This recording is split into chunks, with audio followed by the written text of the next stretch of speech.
1,000 years and is deeply rooted in Japanese culture, mochi is not just a treat. It's often associated with celebrations and rituals, especially during the new year. The process of making mochi, known as mochisuki, involves soaking glutinous rice, steaming it, and then pounding it until it becomes a smooth, sticky mass. The rhythmic sounds of the mallets hitting the rice create a lively atmosphere, drawing in crowds and creating a sense of community. Once shaped, mochi can be enjoyed in various ways, from being filled with sweet red bean paste to being served in soups or as a topping for desserts. Traditional methods and careful cultivation techniques to ensure high-quality glutinous rice, which is essential for making the best mochi. The unique climate and fertile soil of Niigata contribute to the rich flavor and texture of the rice, making it a prized ingredient. During the New Year celebrations, mochi takes center stage in many households, often featured in dishes like ozoni, a traditional soup. The popularity of mochi during this time highlights its cultural significance, symbolizing prosperity and good fortune for the year ahead. In addition to red bean paste, mochi can be filled with various other fillings, such as matcha, fruit, or even savory ingredients, reflecting the creativity of modern mochi makers. This versatility has led to a resurgence of interest in mochi among younger generations. To create a delightful treat that many enjoy, this dish, made from a batter of rice flour, is typically cooked on hot griddles until it forms a crispy exterior while remaining soft and chewy inside. Mochi taiyaki can be filled with various ingredients, such as sweet fillings or savory vegetables, making it a versatile snack found at festivals and food stalls across Japan. The process of making shiratamako, or rice flour, is intricate and vital for achieving the right texture in both mochi and mochi taiyaki. The ideal shiratamako, smooth yet slightly grainy, ensuring that the final product retains that signature chewiness. The production methods can vary from region to region, with some areas employing traditional stone mills, while others use modern machinery, all aiming for that perfect consistency. Molds shaped like fish, which give the treat its signature look. Once the batter is poured in, a spoonful of sweet red bean paste is added, and then more batter is poured on top. The molds are closed, and the pastries are cooked until golden brown and crispy on the outside, with a warm, gooey filling inside. These delicious fish-shaped pastries, known as taiyaki, are often enjoyed as a sweet snack and are popular at festivals and street fairs. Vendors typically serve them hot, sometimes dusted with powdered sugar or drizzled with chocolate or matcha sauce for added flair. Both takoyaki and taiyaki highlight Japan's rich street food culture, where vibrant flavors and communal experiences come together. Each bite reflects the passion and craftsmanship of the vendors who create these beloved treats. Have you ever tried making taiyaki or takoyaki at home? They can be a lot of fun. ChatGPT ko the MCC Li, Hikim Tra Kopfeng Tin Quan Trung. Japanese hearts and palates, dorayaki, with its soft, fluffy pancakes, is not just a popular street food. It's also a favorite treat for children and adults alike. The sweetness of the onko perfectly complements the light, honeyed pancakes, making it a delightful snack any time of day. The versatility of onko in Japanese cuisine extends beyond dorayaki. It's used in a wide range of desserts, such as mochi, daifuku, and even in some savory dishes, showcasing its integral role in Japanese culinary traditions. The meticulous process of making onko ensures high-quality paste that enhances the flavor of whatever it accompanies. As you mentioned, the production of azuki beans, particularly in Hokkaido, is crucial for this industry. Farmers in the region take great care to cultivate the beans, and the attention to detail during processing results in the beloved onko that many enjoy. To traditional methods, this careful harvesting ensures the highest quality matcha, which is essential for creating those rich flavors that are so beloved in desserts like matcha Mont Blanc. The matcha Mont Blanc you mentioned is a delightful fusion of textures and flavors. The light sponge cake or ice cream cone serves as a perfect base for the luxurious chestnut puree, while the matcha cream adds a vibrant green hue and a slightly bitter contrast that enhances the sweetness of the chestnuts. This dessert not only looks stunning but also embodies the harmony of flavors found in Japanese cuisine. In addition to matcha Mont Blanc, matcha is used in various street foods and sweets, such as matcha soft serve, mochi, and even savory dishes. The artistry involved in preparing and serving these treats reflects the deep appreciation for seasonal ingredients and aesthetics in Japanese food culture.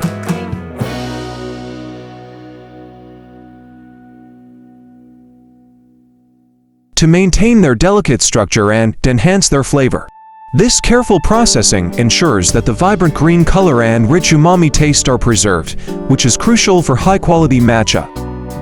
The meticulous attention to detail in cultivating and processing matcha reflects its importance in Japanese culture, not only as a beverage, but also as an essential ingredient in various sweets and desserts. The matcha's unique flavor profile pairs beautifully with ingredients like azuki beans and chestnuts, creating a harmonious balance in treats like matcha Mont Blanc. Shizuoka's ideal climate and fertile soil make it one of the top tea-producing regions, renowned for its high-quality green tea. With the growing popularity of matcha globally, Japanese producers are continually finding innovative ways to showcase this prized ingredient, from traditional tea ceremonies to modern desserts and beverages. Ingredients like whipped cream, fruit, or sweet red bean paste. The combination of the crispy crepe and the rich, earthy flavor of matcha creates a delightful contrast that many people enjoy.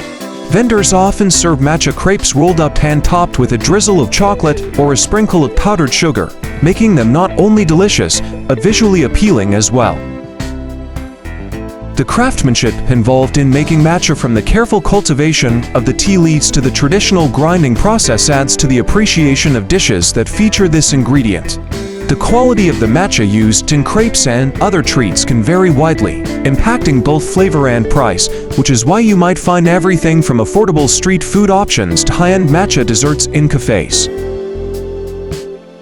That's been perfectly roasted. The contrast between the sweet, tender flesh and the crispy, caramelized skin makes yakiimo a beloved snack, especially during the colder months.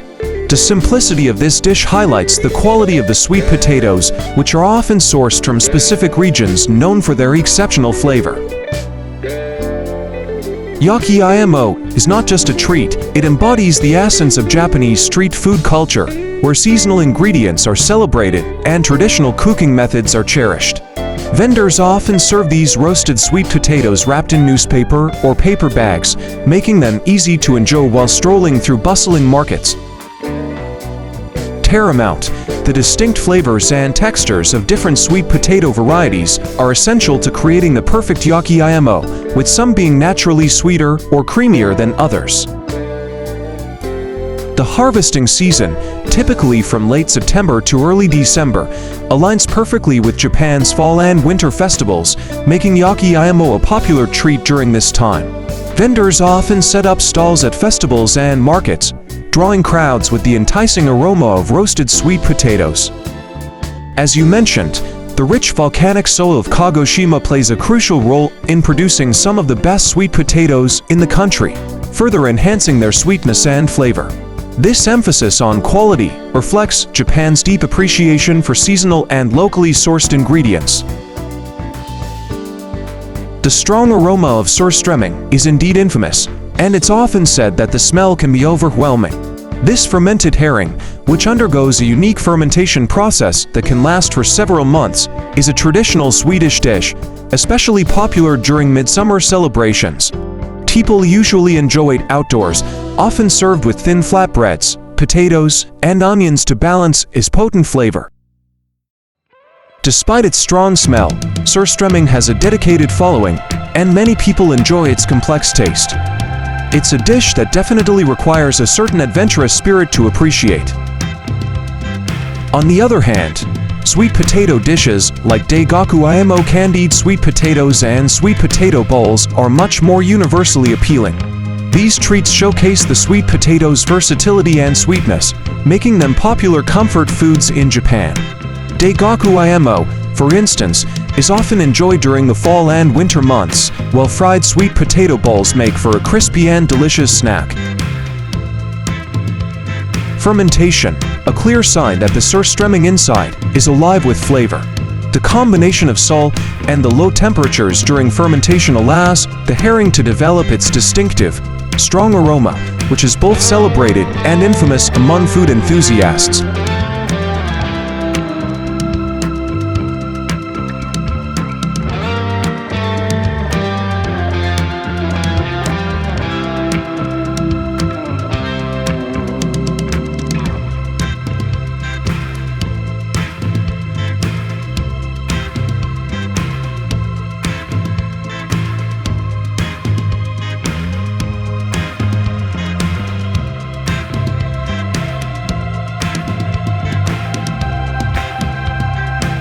Traditional method of preparing kivik, which involves wrapping the birds in seal skin and dairying them for several months. The fermentation process is quite intense, resulting in a dish that is both unique and deeply rooted in the culture of Arctic communities. Kivik, like surströmming, carries a strong aroma and flavor profile that may not appeal to everyone, but it holds significant cultural value and is often enjoyed during festive gatherings. The dish reflects the resourcefulness of those living in harsh environments where traditional preservation methods allow for the use of available resources throughout the long winters. Both surströmming and kivik showcase how fermentation can transform ingredients into something entirely different, and the communal aspect of sharing these dishes adds to their appeal. Have you ever experienced any fermented foods from different cultures?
Kivik is traditionally prepared as part of communal feasts, where it's celebrated not just for its flavor, but also for the cultural practices surrounding its preparation.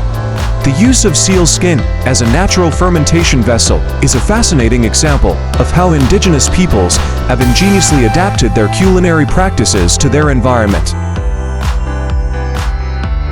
While the aroma can be intense, many who have tried kivik describe it as rich and unique, often likening the experience to other traditional fermented foods. The communal nature of sharing such a dish adds to its significance, creating a connection to ancestral practices and the land. For several months, a controlled environment, typically a shallow grave or under heavy rocks, to allow the ammonia to leach out and the meat to undergo a fermentation process. After this lengthy curing, the meat is then hung to dry for a few more months, resulting in the distinctively pungent aroma of hakarl. Despite its strong smell, many who have tried hakarl describe the flavor as surprisingly mild, with a sweet, nutty taste that contrasts sharply with the aroma. It's often served in small cubes and accompanied by a shot of Icelandic schnapps, which helps cut through the strong flavors. Both kivik and hakarl exemplify how traditional methods of preservation have allowed communities to adapt to their environments and sustain themselves through harsh winters. They reflect a deep understanding of local resources and a cultural heritage that values these unique foods. Fermentation, which is another traditional practice found in various cultures. For example, in some regions of Southeast Asia, fermented shrimp paste known as belacan in Malaysia and bagoong in the Philippines is prized for its rich umami flavor. The fermentation process intensifies the shrimp's natural flavors, resulting in a potent paste that adds depth to many dishes.